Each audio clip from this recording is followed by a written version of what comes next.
విద్యార్థి నాయకుడు Sharif Usman bin Hadi మృతితో బంగ్లాదేశ్లో ఉద్రిక్త పరిస్థితులు నెలకొన్నాయి. బంగ్లా రాజధాని ఢాకా సహా పలు చోట్ల హింసాత్మక ఘటనలు చోటు చేసుకున్నాయి.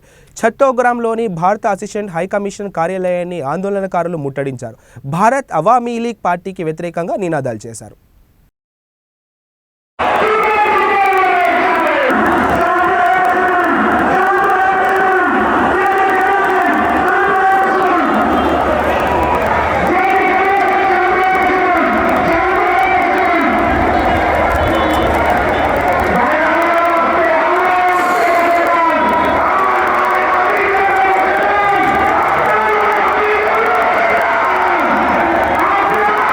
এই মুহূর্তে শাহবাগের পরিস্থিতি আপনাদেরকে দেখানোর চেষ্টা করছি সরাসরি। আমি মোহাম্মদ ফেরদৌস প্রামাণিক, দৈনিক ইত্তেফাক থেকে আপনারা সরাসরি দেখতে পাচ্ছেন শাহবাগের বর্তমান পরিস্থিতি বেশ উত্তাল হয়ে রয়েছে।